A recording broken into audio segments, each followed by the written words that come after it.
Hello, this is Solomon Davis, Right Side Trader. Today is August 10th, 2024, and this is my weekly market review where I'm reviewing the Dow 30, that's DIA, on a quarterly chart, monthly chart, weekly chart, and a daily chart. This is all for educational purposes only. As we all know, trading is risky. You can lose money at trading. So please check with your financial advisor. Please check with your significant other and make sure trading is something that is suitable for you.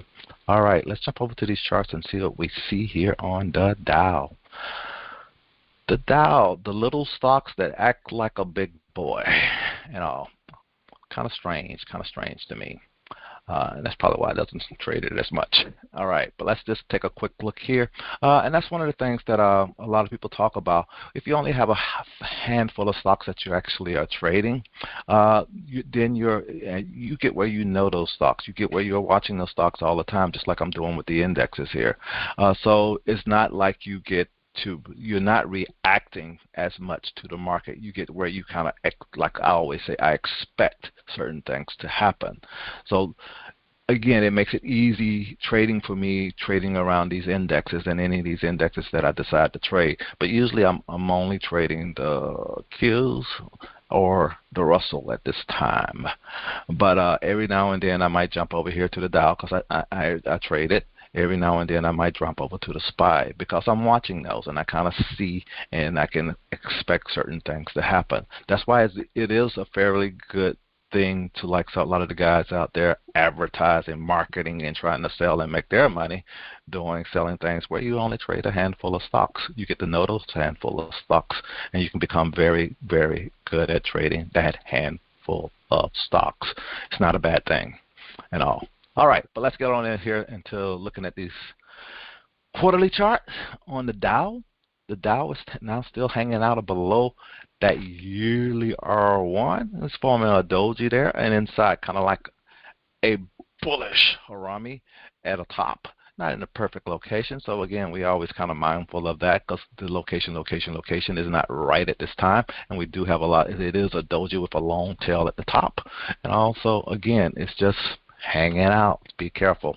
But let's go down into this monthly chart and see what we see there. On the monthly chart, this is why you say be careful. On the lower time frame, you start seeing the red stuff.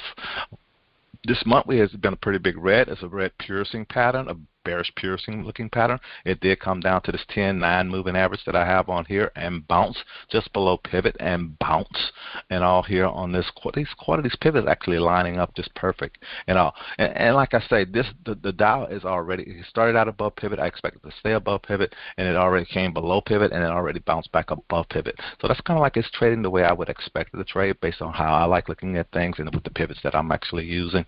And also, it's no big surprise here. We did have a little bit of a pullback, but again, so far we're still in a bull market, and I still kind of expect things to stay above a certain level and have a hard time breaking a certain level, and all just based on my pivots, and that's why I like using them again. But that's what I see here on this monthly chart. But let's go down to the weekly chart and see what we see there. On this weekly chart, this is where we had the big bearish, like engulfing a couple of weeks ago, and it was looking pretty bearish and looked like this thing can drop. And then come on Monday, the thing ended up gapping way down.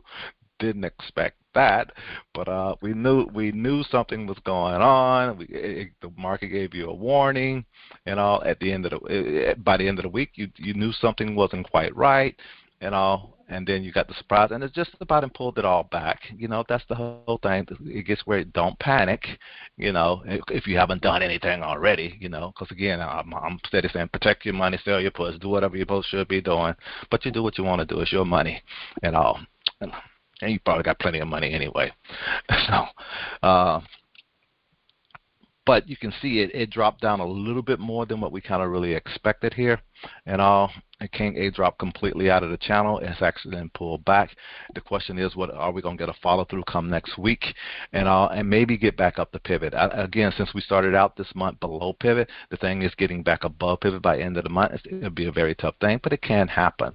But that's based on my plans and strategies. I kind of don't expect it to get back above pivot, but anything can happen in the market, we all know. But let's go down to the daily noise and see what we see there and wrap this on up.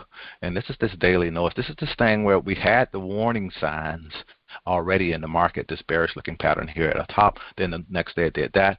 And then based on your trading plan and your trading strategies, if you wasn't out of the market by the end, you ended up taking this, and now you're just about back to even already anyway if you held on to things. And don't that's it. Just be quiet about that. The thing is, the warning was given. You did get a follow through on the warning, and now the market has seemed like it might have made a bottom. It made a doji down here, and it's been starting to make some higher lows and some higher highs. And let's see how far this market can actually really trace back. And that's it. That's all I really want to share at this time. This is Solomon, Right Side Trader. Hope you guys had a great week. Hope you guys having a great weekend, and I'll talk to you next week. Have a good one. Bye.